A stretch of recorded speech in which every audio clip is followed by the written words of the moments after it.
Eu vou fazer a prece de início, a prece que Jesus nos ensinou, que hoje eu estava lendo um tema, a caminho de Emaús, e Jesus estava em espírito, e eu achei muito bonito, e ele começa fazendo a prece que ele nos ensinou.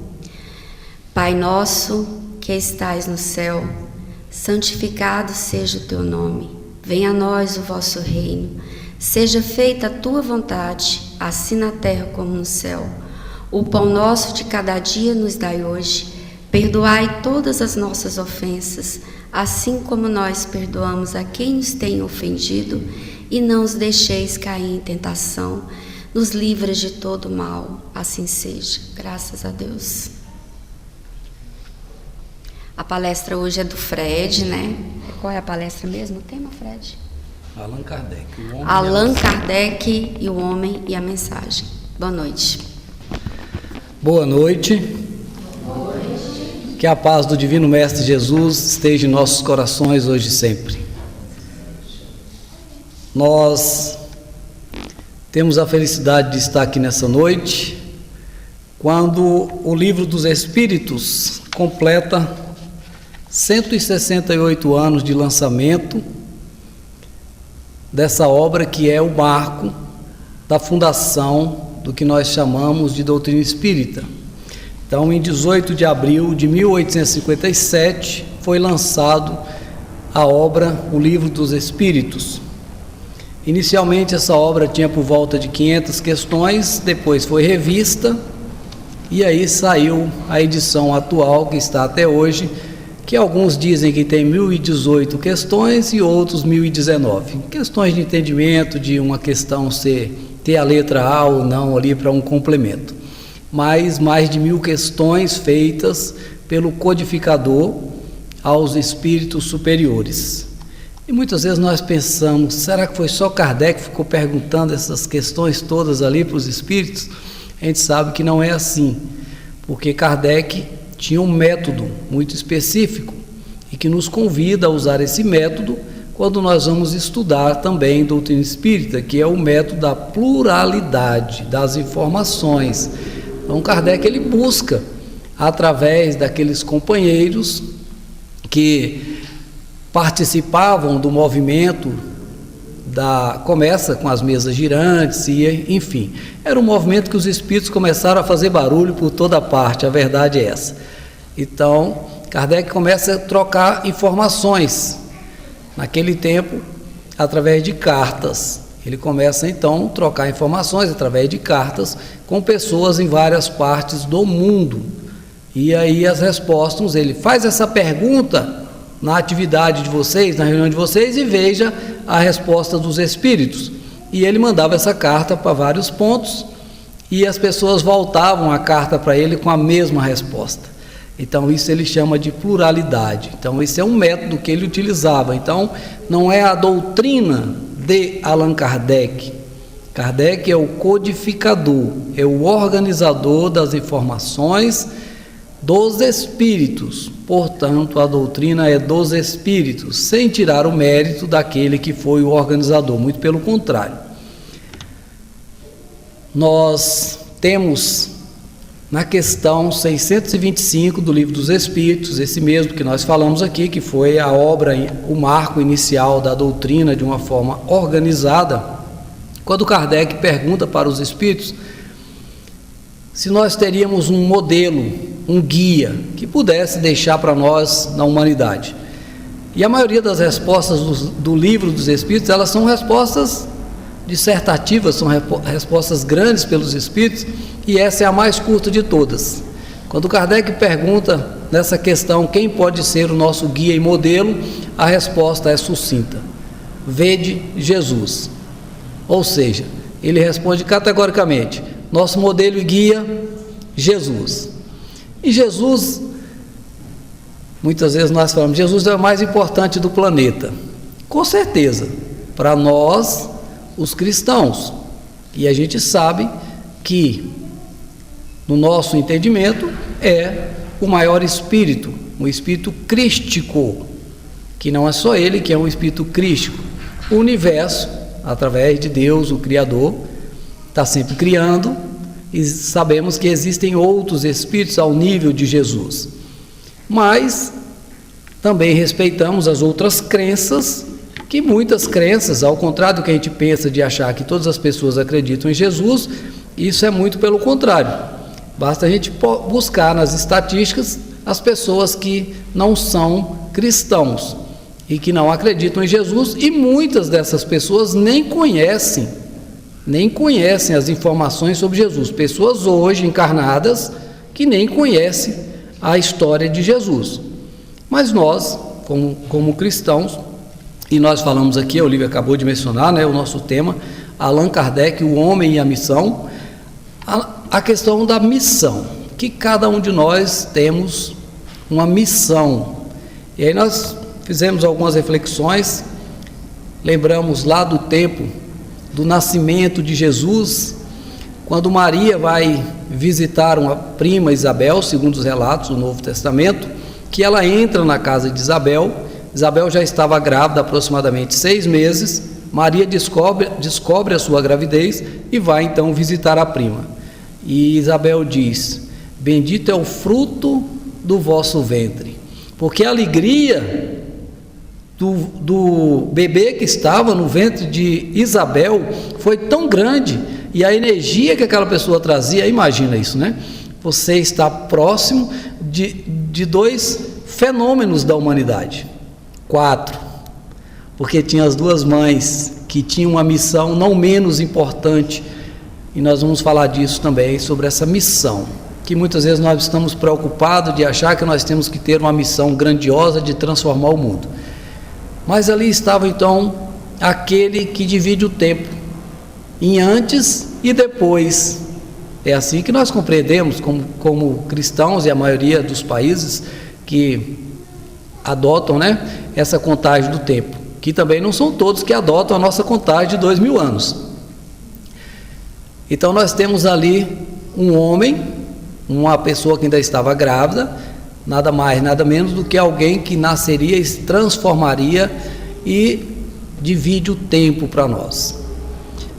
Quando essas pessoas crescem, João o Batista, que muitas vezes nós confundimos esses nomes, nós temos alguns, esse nome no plural é esquisito, né? Joões, né? Ou mais de um João na história, e esse João era tão importante que ele era um antecessor de Jesus. Como ele nasceu primeiro e ele começa a fazer as suas pregações próximo do Rio Jordão, é assim que nós ouvimos sempre, ele fazia a pregação. Olha a questão do batismo como é interessante. Ele fazia uma pregação, algo muito sério que João Batista fazia. Ele colocava para nós a importância da mudança interior e não a mudança exterior. A missão dele, preparar o terreno para que Jesus chegasse. João vai preparando o terreno daquelas pessoas. João começa, depois que as pessoas aceitam, depois dele fazer as suas palestras, nem todas as pessoas aceitam, porque a gente pensa que todo mundo que ouvia João ia lá, me batiza aqui, bota água na minha cabeça. A coisa não funciona assim.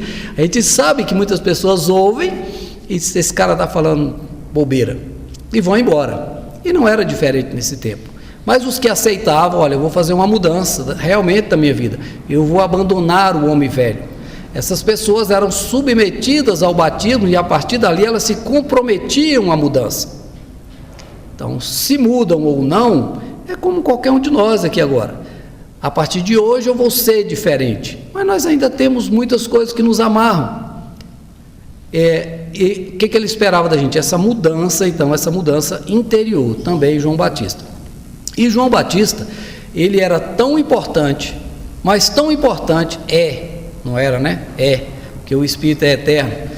João Batista é tão importante que quando perguntam, porque as pessoas tinham dúvida, os seguidores de João Batista achavam que João o Batista, ele era o Cristo, ele era o Messias. As pessoas que o seguiam defendiam que ele era o enviado de Deus, aquele prometido lá no Velho Testamento. Muitas daquelas pessoas que o seguiam deixaram de segui-lo quando ele disse que Jesus era o Messias. porque eles acreditavam e continuavam insistindo que João Batista era pela inteligência e capacidade de João Batista. E João Batista diz o seguinte, Jesus diz o seguinte, quando relacionado a João Batista, quando ele dizem que você é o Messias, e ele? Jesus disse, dos nascidos de mulher, esse é o maior. Jesus disse que João Batista, de todos que estavam no planeta naquele instante, que João Batista, dos nascidos de mulher, era o maior de todos que estavam presentes nesse planeta. Olha a magnitude desse Espírito. Tinha provavelmente ainda as suas mazelas do passado, e quando nós aprofundamos nessas obras antigas, João Batista foi decapitado. Todos nós conhecemos a história por outros fatos do seu passado. Então ele estava ali fazendo a sua expiação e a sua aprovação final. Depois nós temos um outro João, não menos importante, que segundo a história era primo de Jesus e era o mais novo dos 12, que também era tão importante que na crucificação de Jesus, Maria olha para a cruz já no final de Jesus e ele diz,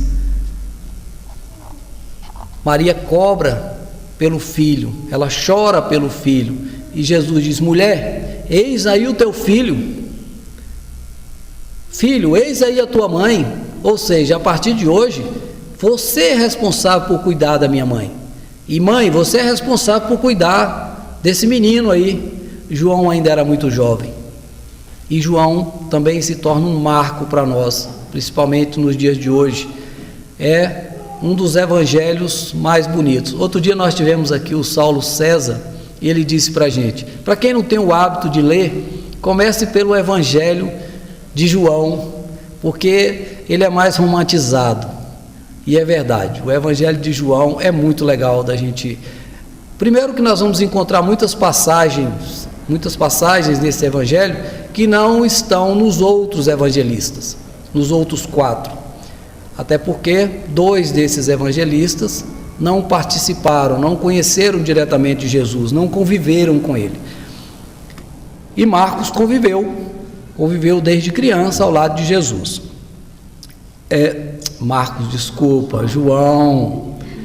João conviveu com Jesus desde criança. Esse João, o evangelista. Então, temos lá o Batista e agora estamos falando de João, o evangelista, quem escreve um dos evangelhos. Daqui a pouco nós voltamos desse João aí, que é muito legal a história dele com o evangelho. Hoje nós estamos aqui num final de semana muito especial. Eu sei que o Roberto depois vai postar essa palestra no YouTube, e algumas pessoas vão assistir de outras cidades, de outros estados, se tiver paciência de me ouvir. Mas nós estamos principalmente aqui em Brasília numa data mais do que especial. Nós estamos no final de semana onde nós estamos comemorando em 18 de abril o aniversário do Livro dos Espíritos. Nós estamos hoje numa data muito especial para muitos irmãos que se comemora a paixão de Cristo, a sexta-feira da paixão. Nós teremos aqui no início da semana as comemorações de Tiradentes, um marco na luta pela nossa independência, um homem que faz parte da história do Brasil. E teremos também, não menos importante, a comemoração do aniversário, me desculpe os outros que vão assistir em outra cidade, da cidade mais bela e mais bonita do mundo, que é Brasília. Brasília é algo extraordinário. Desde a primeira vez que eu cheguei, foi amor à primeira vista. Eu acho a cidade, eu não conheço muita coisa, mas do que eu conheço, sei que existem outros lugares maravilhosos, mas Brasília é fantástico. Não é assim? Gostaria de fazer um relato aqui de como essa cidade foi construída. Brasília, a energia era diferenciada para quem chegou para construir.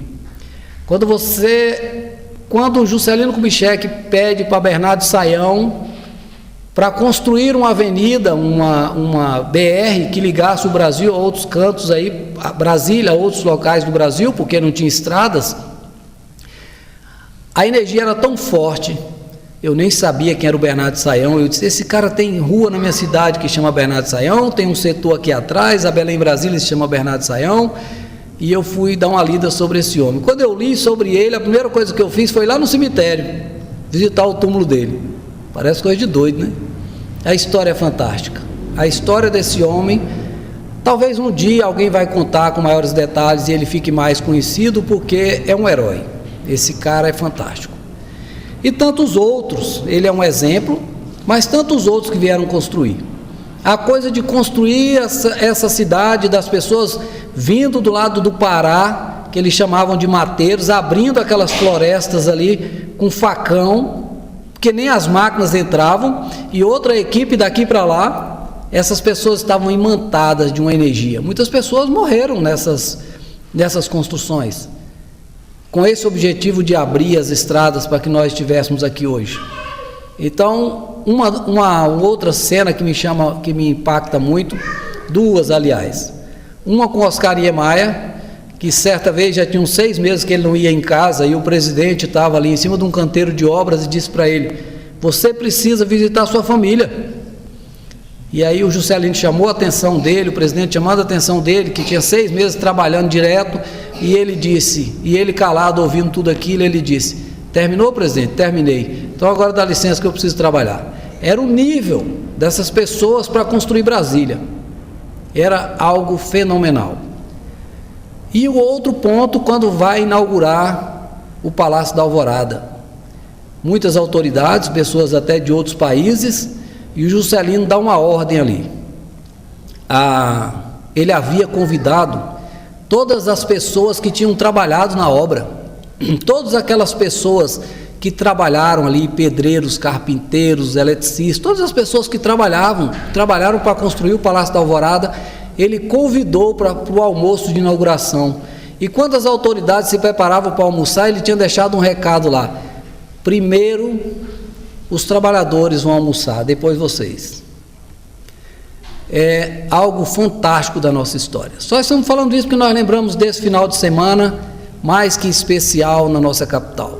São histórias maravilhosas que nós temos aqui nessa cidade de construção, e aproveitar aqui também para o agradecimento por essas pessoas que abriram, né, esse cerrado, que construíram essas estradas, que construíram essa cidade tão maravilhosa, completando hoje, segunda-feira, né, hoje não, 65 anos, uma senhora já, né? Brasília já se tornando uma senhora. Também nós pensamos nesse assunto porque cada um tem uma missão. Falamos para vocês que nós falaríamos mais um pouquinho sobre a missão. Tem alguns momentos na nossa vida que nós achamos que a nossa missão é muito grande. Uma delas é quando nós estamos fazendo cursinho para vestibular ou para concurso. A gente começa a ler, ouvir os professores de história, aquela coisa toda, e você começa a pensar assim, eu vou mudar o mundo, é minha chance de mudar o mundo. E a gente está empolgado, novo, 18, 19 anos ali, 17 anos, é uma ideia de querer mudar o mundo. E depois, quando nós conhecemos a doutrina espírita, a empolgação é tão grande de algumas pessoas, de cada um de nós, quando nós conhecemos a doutrina espírita, que nós começamos a ler aceleradamente, a gente quer que todas as pessoas se tornem espíritas, e a gente começa a ir no trabalho, na escola, e dar livro para as pessoas, e a gente quer comentar aquilo que a gente viu, que aprendeu, aí daqui a pouco a gente percebe que não é nada disso. A gente percebe que cada um está no seu tempo, e aí nós começamos a entender que cada pessoa está no seu tempo, que nós...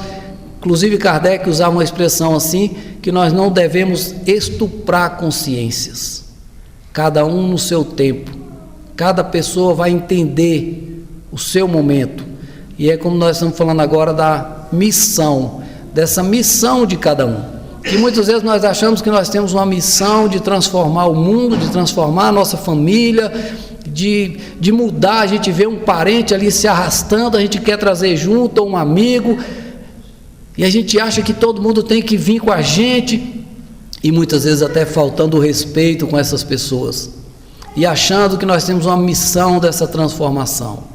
E aí nós voltamos lá em Jesus, na sua missão que Ele nos pede pura e simplesmente que nós, cada um de nós, procuramos mudar o nosso interior, os nossos pensamentos. Jesus não convida a gente para fazer uma mudança do mundo, Ele convida a gente para fazer uma mudança interior de cada um de nós. Esse é o chamado de Jesus, é o chamado do amor, para que cada um de nós, inclusive tem uma passagem que diz, né, que quando Jesus pronuncia pela primeira vez a palavra amor, dá uma sacudida em todos os espíritos e as pessoas que estão aí em volta do planeta, porque nós não conhecíamos isso. Nós estávamos ainda ligados a uma lei vindo de Moisés, que teve os seus fundamentos. Nós temos ali os 10 mandamentos, que são, até hoje, mais de 3.000 anos depois, que bastaria para nós, apenas os 10 mandamentos. Não precisaríamos nem de constituição do país, da cidade, de lei orgânica. Se a gente prestasse atenção no que tem nos 10 mandamentos, por si só basta. É verdade ou não é? Se a gente pegar os 10 mandamentos, não precisamos de mais nada. Do respeito com o próximo, do amor, de Deus, aceitar a Deus como nosso ser supremo. Então olha que coisa maravilhosa, os 10 mandamentos por si só, ele já bastaria para a nossa evolução, para nossas vidas. Mas como nós não entendemos nada daquilo, e Moisés teve que ser duro na lei humana, aí vem Jesus. Aí nós voltamos lá em João, falamos para vocês que nós íamos voltar para falar um pouquinho lá do João, o evangelista. Eu vou pedir licença para vocês até para ler aqui no Evangelho, está lá no Novo Testamento também, viu? Mas nós vamos ler aqui no Evangelho segundo o Espiritismo, que também, quando as pessoas perguntam, vocês têm um Evangelho à parte, nossos irmãos de outras religiões, vocês não têm um Evangelho de vocês? Não, o nosso Evangelho é o Novo Testamento, é Jesus. Mas aí vamos falar da missão de Allan Kardec, de organizar e de trazer exemplos explicando algumas coisas que não foi entendido por nós, como nós não entendemos Moisés, como nós não entendemos algumas coisas de Jesus e continuamos sem entender muitas coisas ainda que Jesus deixou para nós. Então ele diz assim, isso aqui João, sobre o Consolador prometido, ele diz assim, se vós me amais, guardai meus mandamentos. É João trazendo uma passagem de Jesus. E eu pedirei meu Pai, e ele vos enviará um outro Consolador, a fim de que permaneça eternamente convosco o Espírito de verdade, que o mundo não pôde receber, porque o vê e não o conhece. Mas quanto a vós, conhecereis, porque permanecerá convosco e estará convosco. Mas o Consolador, que é o Santo Espírito, que meu Pai enviará em meu nome, vos ensinará todas as coisas e vos fará relembrar de tudo aquilo que eu vos tenha dito. Então ele diz, quem é que hoje se aproxima mais dessa lembrança? Nosso irmão Elvé sempre nos lembrava aqui, através de uma obra da Joana de Anjos, que ela dizia assim, a doutrina espírita, ela vem restaurar o cristianismo. Restaurar é diferente de reformar. É quando nós pegamos algo, uma pintura, um quadro, que nós pegamos aqueles artistas que vão restaurar, ou seja, ele vai pegar e não vai mudar nada, ele vai tentar recuperar no mais original possível. Quando nós temos uma cidade histórica tombada pelo patrimônio, as pessoas não aceitam, quando tem uma janela de madeira, que você troca por uma janela de vidro. Então nós vamos restaurar aquela madeira, restaurar aquela cidade da forma original. E é essa a proposta do Consolador prometido, porque nós fomos esquecendo essa proposta ao longo dos séculos, ao longo dos anos, nós fomos esquecendo a pureza da mensagem de Jesus. E aí vem novamente João, trazendo essa mensagem de Jesus, dizendo que essa nova mensagem, aliás, essa nova não, essa restauração da mensagem de Jesus, para nos lembrar da mensagem original, que ela chegaria de uma forma que ela não teria um dono, que ela não seria mais perdida, porque ela vem dos Espíritos. Essa mensagem, ela vem através dos Espíritos. E é muito interessante que tem uma obra chamada O que é o Espiritismo. Não sei se vocês conhecem essa obra, O que é o Espiritismo. Essa obra tem uma passagem nela, onde Kardec estava em casa, fazendo um capítulo de uma dessas obras, E aí o espírito começa a bater na janela. E aí ele vai se inquietando com aquilo ali, tenta fazer, mas o espírito vai batendo mais forte. E aí ele para, de manhã cedo ele dá uma corrigida, e aí ele corre quando o grupo mediúnico dele está para trabalhar, ele chega ali, era jovens ainda, uma família, tinham algumas jovens que eram médiuns, e aí ele convida, faz uma reunião para receber ali esse espírito. E ele diz, o espírito se manifesta e ele diz: quem é que estava batendo à noite lá na minha janela? Era você? Ele disse: sim, era eu. Aí ele disse: quem é você? Ele disse assim: um espírito familiar. Ele disse: mas você não tem nome? E aí ele diz: olha, para você pode me chamar de verdade. Para alguns, espírito de verdade ou espírito verdade, isso pouco importa aqui para nós. Mas era um espírito evoluído. Alguns até dizem que era o próprio Cristo. E esse espírito diz a ele: a partir de hoje você terá 1/4 de hora por mês para tirar dúvidas comigo. Ou seja, eu estarei presente aqui durante 15 minutos por mês. Então faça teu trabalho e eu venho aqui uma vez por mês, 15 minutos você tira suas dúvidas. E assim foi feito, e relata as obras que ele ficou muito mais tempo à disposição de Allan Kardec para a conclusão dessa obra. Quando nós falamos do homem, porque a gente pensa que essas pessoas são sobrenaturais, são pessoas diferentes, quando nós falávamos dessa missão, toda missão e cada um de nós aqui presente, nós temos uma missão, todos nós. Quando o nome missão parece uma coisa muito grande, e realmente é para muitos. Nós lembrávamos ali de uma obra chamada Voltei. Essa obra, ela conta a história de uma pessoa que foi até presidente da Federação Espírita Brasileira, que contribuiu financeiramente, que ajudou muitas pessoas, e quando ele desencarna, o livro é bem interessante, para quem quiser conhecer, chama Voltei, Irmão Jacó. Ele tem até o pseudônimo, por outras razões, que nós não teremos tempo para essa conversa agora, mas ele diz o seguinte, que chega um determinado momento, ele é recebido ali pela sua filha, que já havia desencarnado, e pelo Dr. Bezerra de Menezes, que é um espírito que trabalha muito para a humanidade até hoje. E esse espírito, quando ele chega em um determinado momento, olha, hoje nós vamos encontrar o fulano, nós vamos participar de uma recepção e nós queremos que você vá. Isso no plano espiritual. E quando ele chega lá, tinha várias crianças, um coral de crianças, muitas crianças mesmo, cantando, e aí estavam soltando ali alguns pássaros brancos, fazendo um festejo muito bonito. E aí o irmão Jacó disse assim: mas eu não mereço nada disso. E o doutor Bezerra de Menezes e a filha diz para ele: não merece mesmo, porque não é para você. Isso aqui é para essa professora. E ele diz: mas essa professora trabalhava lá no interiorzinho, dava aula para aquelas crianças numa fazenda, sim. Então, olha, cada um com a sua missão. Uma missão mais importante do que ser mãe? Pergunte para uma mãe, quando ela vê o filho, né, com a sua formação moral, lutando por formação da sua família, pelo seu trabalho, sem se preocupar. Muitas vezes a gente está preocupado que a pessoa tenha uma formação. Hoje é muito legal, nós estamos falando de educação, então é muito legal que realmente a gente incentive os filhos, mas muitas vezes a gente não tem condições, muitas vezes a família não consegue, muitas vezes as pessoas precisam trabalhar ainda na juventude para que elas tenham a sua sobrevivência, e nós temos que respeitar isso, e muito mais que nós estamos aqui, que nós falamos lá do início em Jesus. Qual a importância nossa maior aqui no planeta? Não é o nosso desenvolvimento interno, o nosso desenvolvimento moral? Não podemos abrir mão, quando nós temos oportunidade, da nossa parte intelectual. Essas asas, elas têm que caminhar juntas, mas primeiro, vivei, né, como os homens do seu tempo.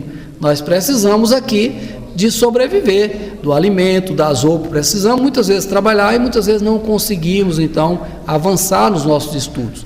E isso não tem nenhum problema.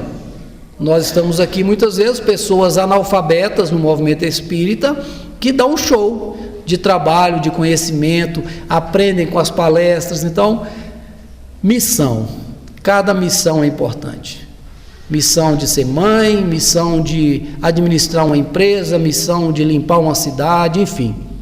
tudo aquilo que nós nos propomos a fazer, de fazer bem feito.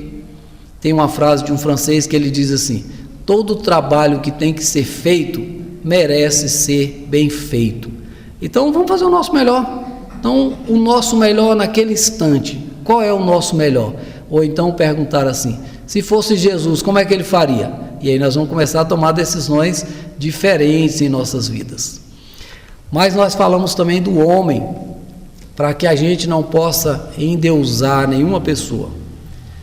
Claro que esses espíritos que fazem trabalhos como esse, como ali o João Batista, o João Evangelista. Certa vez uma pessoa me disse: eu queria ser igual Paulo de Tarso.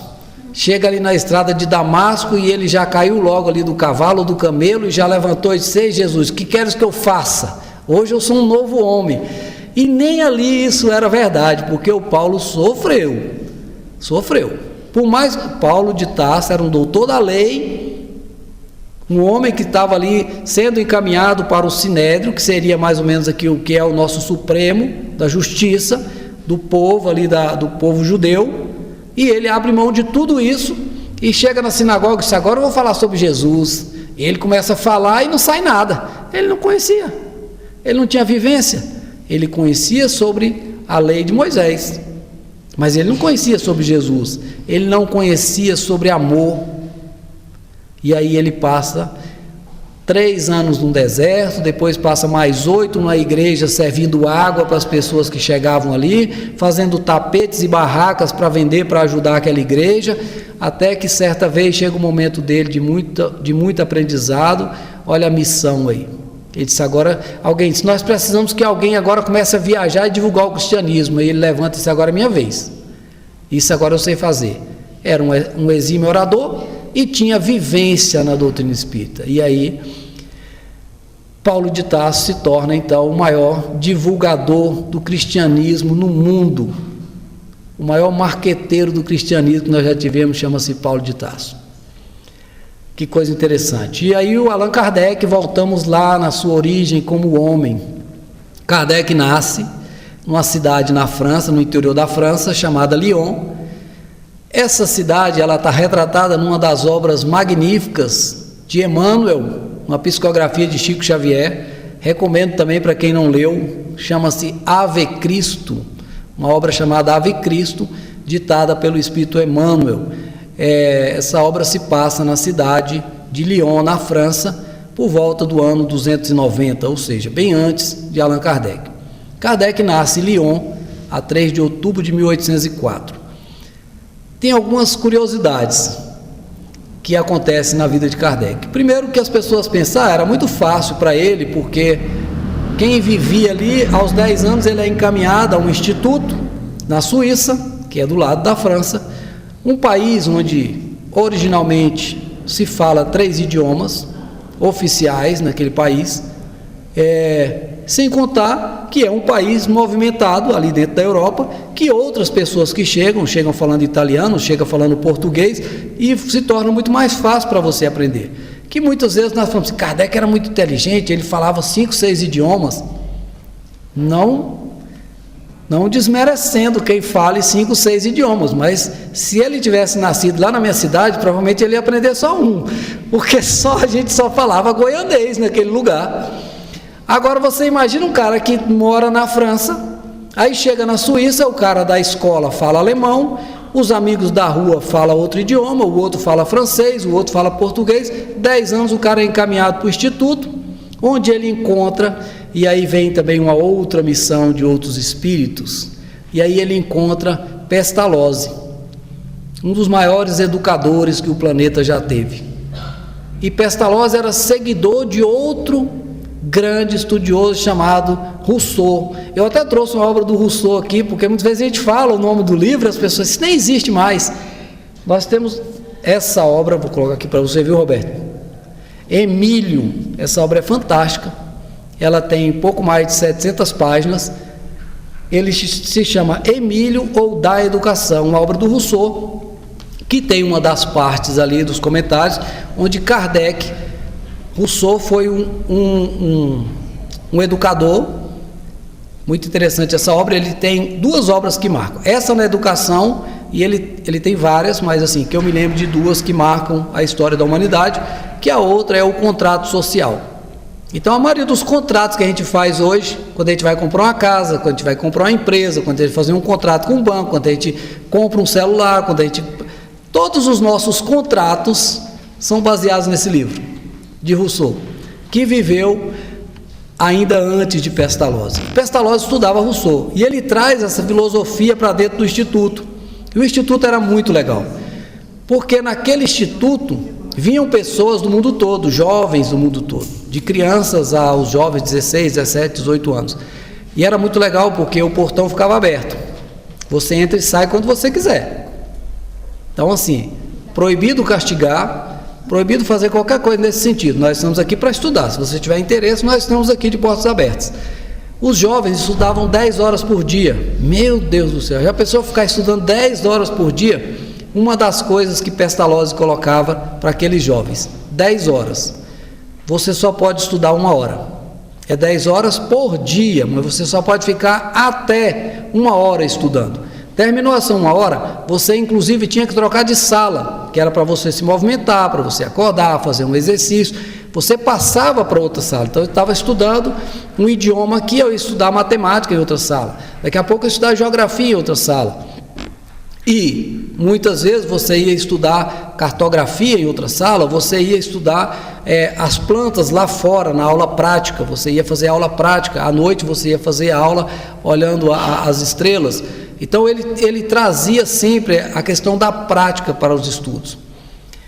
E Kardec já estava ali. Kardec chega no momento, como rival ainda, né, como garoto, que ele estava estudando no instituto, chega ali por volta de 10 anos, com 13 anos, quando Pestalozzi viajava, ele dizia: vem cá, garoto, você agora é o chefe aqui, eu viajo, você toma conta.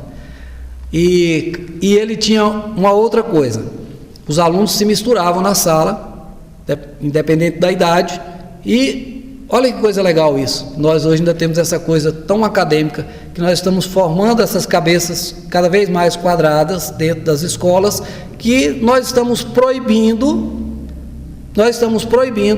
os nossos jovens de pensar.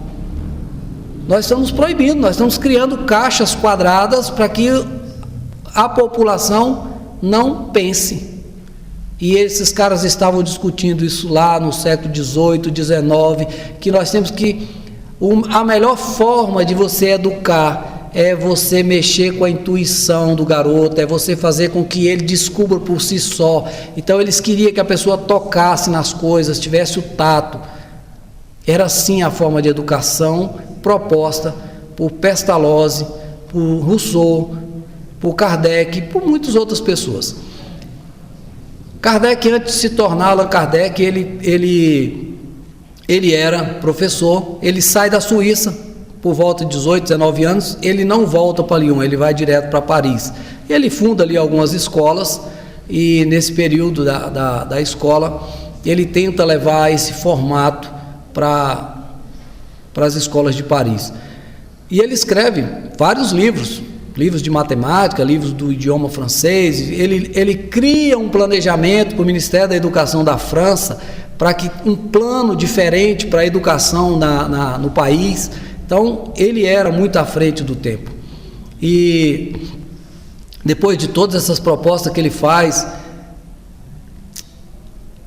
a administração ficava por conta de outras pessoas. Algumas das suas escolas, ou uma delas pelo menos, faliu por administração de parentes, mas ele nunca desistiu, até que Kardec já estudava magnetismo.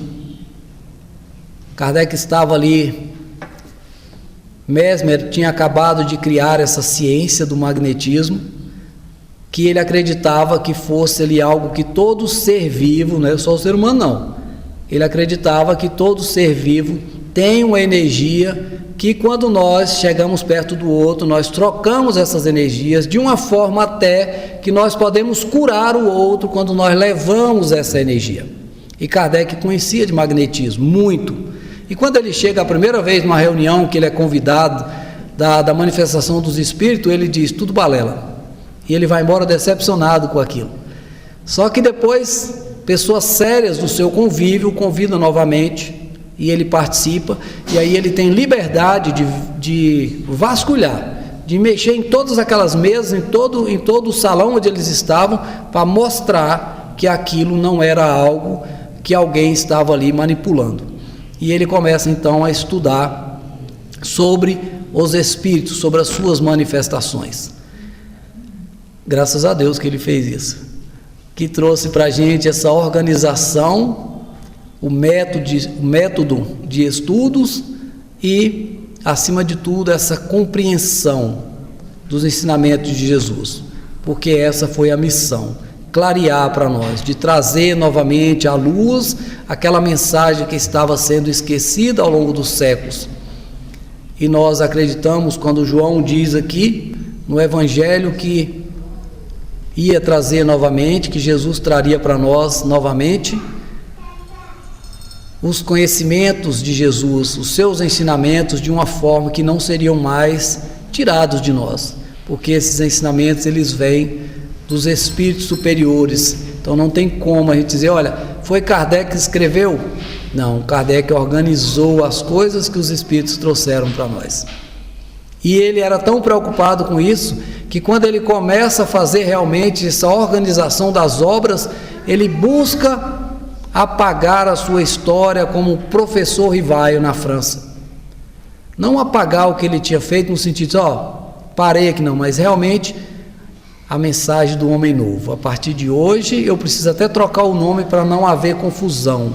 Então ele pega um pseudônimo que algum espírito ali tinha dito a ele que ele tinha vivido em outra época com o nome de Allan Kardec, e ele utiliza então do nome Allan Kardec para codificar a doutrina espírita. E numa noite tão especial como essa, lembrar de cada um de vocês que muitas vezes nós ainda estamos preocupados com os teatros, né? Com o que nós fazemos de representação do martírio de Jesus, trazendo à tona ainda para nossas cabeças, pelas mídias, por todas as formas de mostrar um sofrimento, e esquecemos de trazer aquilo que é a mensagem do Cristo, de amor, de consolo. Perdemos oportunidade como mostrar essa questão que Jesus trazia para a gente do renascimento, como ele mesmo prova isso, num domingo onde nós deveríamos estar, todos nós, muito alegres, pensando nessa mensagem de renovação do nascimento, que foi uma promessa dele, quando estava no templo com os judeus, e ele diz, se vocês derrubarem esse templo, que era algo que levaram ali anos e anos para ser construído, só que Jesus não estava falando do templo de pedra, ele estava falando do templo, do seu corpo. Ele diz, em 3 dias eu consigo reconstruir. Jesus estava falando do espírito imortal, e Jesus aparece então nessas situações. Infelizmente nós ainda temos algumas situações que algumas pessoas ainda se pegam na questão do Judas, olha só, não é verdade? Muitas vezes nós temos representações de colocar algum boneco em algum lugar para que a gente possa bater, tacar pedra. Eu vim de uma cidade onde tem uma representação muito forte, que certa vez passa um rio do lado do hospital, as pessoas colocaram um boneco e colocaram bombas nesse boneco, nessa representação, em todo domingo de Páscoa, colocaram tanta bomba naquele boneco que quebrou a maioria dos vidros do hospital que ficava em frente àquela encenação. Imagina os pacientes que estavam ali dentro. Imagina uma encenação dessa. Agora imagina na parte espiritual, se esse nosso irmão Judas, que com certeza hoje já está em outros parâmetros celestiais, porque todos nós estamos aqui para o nosso crescimento, e não seria diferente para alguém que andou com Jesus, porque tinha que ser daquele jeito, estava escrito que seria assim. Mas ele já superou isso há muito tempo. E se não tivesse superado, imagina o sofrimento de um espírito, sabendo que em várias partes do mundo as pessoas representam ele, batendo, tacando pedra, indo por aquilo que ele fez. Imaginemos se Jesus está preocupado de alguém fazer vingança em nome dele. Quanto nós ainda estamos com os pensamentos atrasados? Agora eu vou fazer mais uma crítica, que não deveria não, me diz assim: Tribuna Espírita, nós estamos aqui para esclarecer e consolar. Nós estamos muito mais preocupados nesse domingo em entregar um ovo, um chocolate, um ovo de Páscoa para alguém, do que de fazer uma prece e agradecer pela mensagem de Jesus, por aquilo que ele representou e por aquilo que foi aquele momento na sua vida, quando ele aparece de volta para Madalena, mostrando a todos nós que a vida é eterna, mostrando que cada um de nós estamos num processo de construção. Esse é o nosso objetivo. E tem um irmão que diz: se tem alguma coisa que nós estamos condenados, é de ser espíritos crísticos, todos nós, independente da nossa situação, hoje, ontem, amanhã, todos nós um dia. Eu costumo dizer para a turma aqui, já me ouvi dizendo isso, uma musiquinha que tem na evangelização que diz: um dia todos nós seremos anjos. Essa é a verdade que nós vamos colocar em nossos corações, porque é assim, um dia todos nós seremos anjos. Muito obrigado, que a paz do Divino Mestre permaneça no coração de cada um.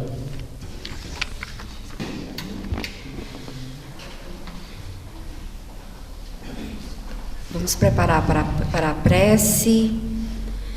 Como hoje, foi falado de Jesus e foi falado também das mães, e hoje eu quero fazer também a prece à Nossa Senhora, porque nesse momento é difícil, da perda do filho, mesmo ela sendo um espírito iluminado, não é fácil para nenhuma mãe, Então vamos falar da Nossa Senhora. Ave Maria, cheia de graça, Senhor é convosco, bendita sois vós entre as mulheres, bendito é o fruto do nosso ventre, nasceu Jesus. Santa Maria, Mãe de Jesus, rogai por nós, pecadores, agora e na hora de nossa morte. Assim seja, graças a Deus.